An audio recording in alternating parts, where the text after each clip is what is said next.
What's going on YouTube? Your boy Wiz back again with another video. So I've been eating a vegan diet for about a little over 30 days now, and I must say there's a lot that I really like about it, but on the flip side there's a lot that I really hate about it. So in this video I'm going to just explain my experiences in eating the vegan diet, just outline some of the things I like, some of the things I didn't like. It's going to be in a full day of eating style, so just sit back, relax. I hope you enjoyed this video. Let's get into meal number one and see what we have for breakfast. Alright, luckily for meal number one, it's not too much different than what I'm used to now. We got 2 packs of oatmeal right here. We have a cup of fruit, which is banana, strawberries, and blueberries up in there. And then we also have a serving of this almond butter we're going to go ahead and throw up in there. And in addition to that, we're going to go ahead and do a scoop of this complete vegan protein. I really wouldn't recommend this protein all that much because it's kind of nasty, but I mean, it's a standard vegan protein from GNC. To be honest, the only vegan protein that I've come across that actually tastes good is one that I had in my other video. I think it's called the best post-workout smoothie. That Ghost vegan protein is pretty good, but as you can see, your boy caught this one on sale, so you get what you pay for. So here we have everything all done up now. As you can see, we have the almond butter right there mixed in with the oatmeal. We got our berries and our banana and our brick tasting protein shake right here. The macros for this first meal are on the screen.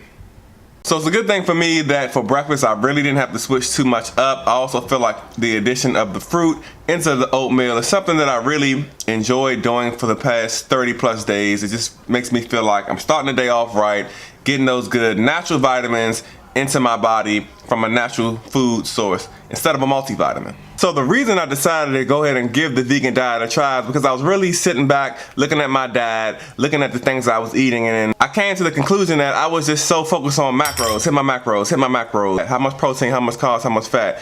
And I started to realize that, dang, like, you know, how much do I really eat fruit?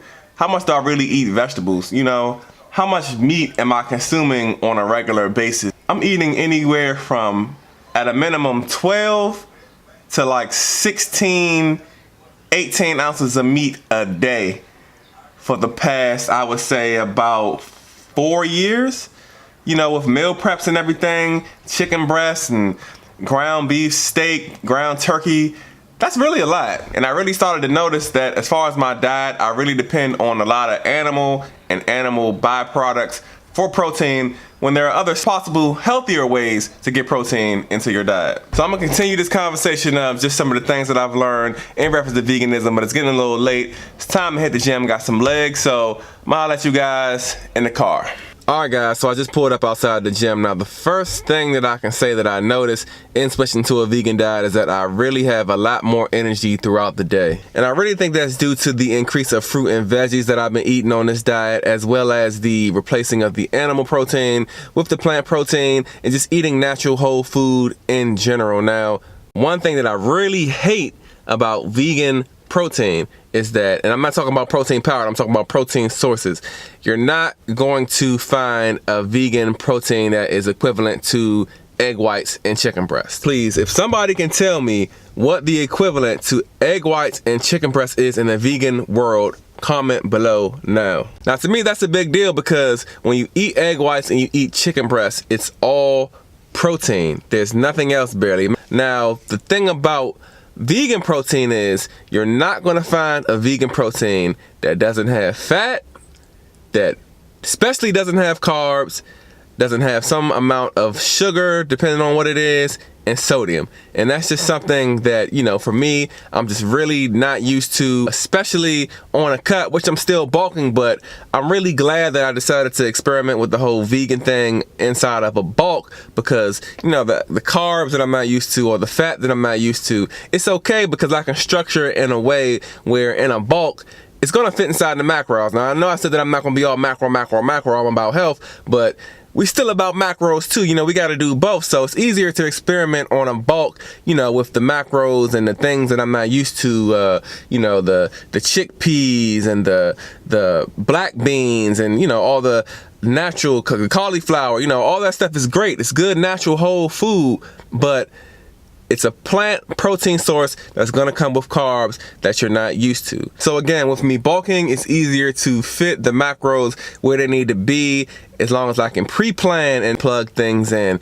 Another thing that I didn't like about the vegan sources of protein was that I found myself eating artificial food. Now, I don't eat artificial food when it comes to meat products. I don't eat microwavables or too much pre-packaged, already seasoned up chicken and things like that. So when I'm trying to eat a plant-based diet and I'm looking at some of the protein sources, it kind of made me a little bit pissed off. Now, when you're on a vegan diet and you're trying to get protein from other sources other than your natural whole foods, your plant-based stuff, you're going to be eating things like tofu and seitan. Tofu is pretty much a soy-based product, which for me was a bit of a red flag because I've always known that, soy is bad for men. Or is it? Because there's a lot of research out there that supports the fact that soy is bad for men and bad for women as well as far as causing breast cancer, but then you have a whole slew of other research that says it's okay, so that's always confusing. As far as seitan, that's a wheat gluten, which pretty much gluten is the main protein of wheat. It's pretty much processed as hell in my opinion. All of it that I've seen has come pre-packaged. Some of it is seasoned, some of it isn't because it has like a natural flavor, but in my idea it's just like, okay, I didn't really eat too much pre-packaged processed meat products. Why am I eating this packaged up gluten, wheat gluten, just to say, hooray, I'm not eating meat, the animals are saved? Like, no, it's no point. Yeah, I'm happy I'm getting protein, but it's prepackaged, it's processed, and it contains a lot of sodium, and it's just like not really what I'm used to. So I've been rambling a lot in this video. About to go in here, hit my legs and biceps real quick. After that, we're gonna go to Whole Foods to do a little bit of shopping, so stay tuned. Alright people, so fresh about the gym, I went ahead and decided not to record my workout because I want to keep this video really just on point about the vegan lifestyle and how, I like it, how it affected me, whatever, what have you. So I'm gonna go ahead and head to the grocery store now. I think I might just go to Mom's Organic Market because that's a little closer to my house. So see you in the store.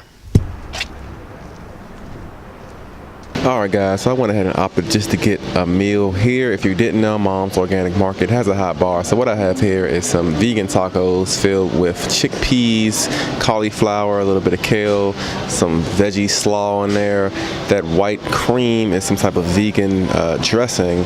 Also have about 2.5 cups of steamed kale with caramelized onions on there, and I have a plant-based protein drink right there, which is 20 grams of protein, as you can see, and also have this Cliff Bar right here. Now, I'm not a hypocrite, sorry, this does have soy protein isolate in it, but hey, trying my best. Like I said, got to get the protein in because as you can see, this doesn't really have that much protein. So 20 grams of protein right there, 20 grams of protein right there. I'm gonna have to do a bit of estimating as far as the macros on this, but I'm gonna go ahead and throw that on the screen, the macros for this meal. I'm gonna go ahead and enjoy this, and then I'm gonna get into picking up some groceries, so stand by. So I'm done eating my food, I'm doing a bit of shopping. I messed up as a YouTuber, I didn't really charge my battery like that, so I'm gonna go ahead and grab my groceries now. But as you can see, got a little bit of my stuff right there, so I'm gonna go ahead and get everything else, catch you guys back at the crib. So I'm fresh out the grocery store. I decided I'm gonna just go ahead and record till this thing dies, just to get as much information out as I can before this thing dies. Back on the research tip, so as far as when I do go back to eating animals and animal products, there are two things that I probably will never eat again in my life if I can help it, and that is pork and any type of shellfish, pretty much anything that doesn't have a fin from out of the ocean. I mean, I've learned so much about a pig and just how much bacteria and just parasites that, pigs carry. I mean, pig doesn't even sweat. I mean, they eat anything. And it's like if they're eating trash and they're eating their own piglets and pig doo-doo, and that stuff isn't even digesting properly in their system, by the time you cook it, and you can cook that thing on the highest heat possible thinking that you're killing all that stuff, but it's some of that stuff that's making it through onto your plate on them pork chops and them ribs. And I'm just like, if there's any animal that you shouldn't eat, it's a damn pig. Bacon, salami, ham, pepperoni, you name it, pork chop, ribs. I'm done with it.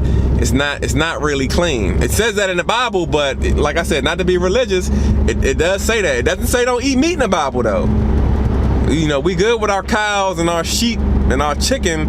It says don't eat a pig, and if you really do research on a pig, not going to want to eat it. As well as shellfish. The job of a crab, a lobster, they're at the bottom, they're feeding on anything, they're keeping it clean. So again, like, you know, that's being cooked alive. To be honest, like crabs and lobster, that stuff isn't really even that good to me. The pork is good, I'm not gonna lie. Pork is good, but crabs and lobster and even shrimp, like, I mean, shrimp can be good, but it's not that good to where, like, you know, taking that type of risk to eat it and then, you know, possibly getting diseases and overall it says don't eat it in the Bible. And like I said, if you do the research, you're not gonna want to eat that shit. So shellfish, crabs, lobsters, mussels, shrimp, pork, not eating it no more. And that's what this whole vegan thing has been for me. If anything, the one takeaway that I have, the one main takeaway, like I said, is to eat a more balanced diet.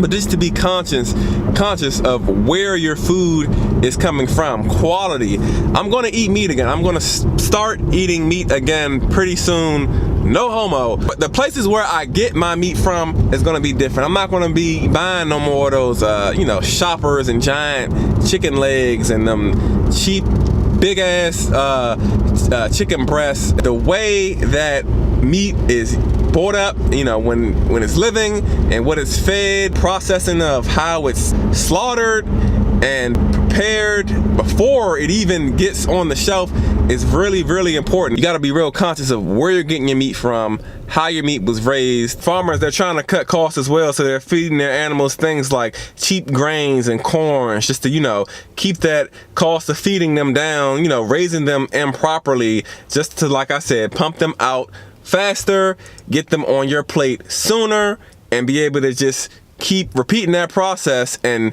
gaining wealth. And that's why the health of an American is just decreasing due to the mass processing of these animals. So with me knowing all that now, I really did consider just completely becoming vegan, not eating meat like anymore. But as I began to do more research, it just kind of just really further confused me when you really look at the pros and cons of a vegan diet and the pros and cons of a carnivore diet, omnivore diet. And when you compare the two, that's where I just came to the conclusion that you really have to have balance, and you really need both. And eating a vegan diet for over a month now, I kind of know how I can mix it up, and I know some of the things that, you know, I want to eat and should eat and really should stay away from, and just how to just have a more balanced diet, you know, to include fruits and veggies every day. At least with one meal should be fruits and veggies. How to, you know, I already knew how to set up a plate as far as like portion size and things like that, but I feel like I really have gained a lot more knowledge into how to really build a proper, balanced, nutritious diet. So I'm gonna go and head back into the house now and show you guys what I picked up from the organic market. Alright, so here's what I got right here from the organic market. Now this is more of just a little quick grab, just to re-up on a couple things. Got my strawberries right there, my blueberries, my bananas. Got this organic portobello mushroom pasta sauce. Got some cauliflower, that's broccoli in the green bag. This is some sweet potatoes up in here. Here's the seitan that I was talking about with this guy on here that looks like a Lucifer, get it, seitan. But let me go ahead and show you the nutritional facts on this seitan so you can get an idea what I was talking about with the protein. Now, as you can see, let me get that to focus. There it goes. Hope you can see that. There are 4 servings in here. It's about 100 calories a serving. Now, one serving has 15 grams of protein, but it also has about 264 milligrams of the sodium, which is 11%. So I'm gonna eat this whole thing. So yeah, it's 44% of my daily value of sodium when mixed with this sauce that I may or may not use. It's a hell of a lot of sodium. So it's like, how do you avoid that? Anyway, we have some rice right here, coconut rice, brown rice, Thai lime rice, and I got these red lentils, which are high in protein. protein. There are about 15 grams of protein per serving, so gonna eat that with the seitan, which is pretty good. That has no sodium, so we'll counteract that while getting more protein. 15 grams. I'm probably gonna do a serving and a half, or a little over half. I'm gonna do 100 grams of that. As you can see, 56 grams dry is the serving size, so gonna be almost 30 grams of protein. And this is kind of like the same thing right here. It's just chickpea. I think it's made with chickpea and lentils. This is 27 grams of protein per 100 grams of dry of this, which is really looks like it's gonna be the whole box. But yeah, that's pretty much what I grabbed from the store. All of this was pretty expensive. So I'm gonna go ahead and shower up and take me a little nap before I gotta go pick my son up from daycare. And then when I get back, I'll cook up these meals and show you what I'm eating for the rest of the day. Alright people, so this is going to be my dinner right here. Like I mentioned earlier, we have this seitan. I'm going to put half of this inside of my pasta and eat the other half later. I'm going to do about 100 grams dry of these red lentils, high protein pasta right there. Of course, we're going to use this organic portobello mushroom sauce. Got me an eggplant right here that I'm going to cut up to put in there. Also with these mushrooms, I'm going to cut those up, saute those up, and put it in here. So yeah, I'm about to go ahead and make this up and let you guys see what it looks like. And if you're wondering what all that noise is, my little man just got his first little quart, you know, practicing on his game. What you gonna do? You on the spot? What you gonna do? Oh, and here is our finished pasta right there. We have our red lentil pasta with our eggplant, mushrooms, and seitan up in there, and that is a whole lot of pasta. So we're going to crush this, and then after that we have one more meal which I'm going to eat at work, and I'm going to show you guys in a bit.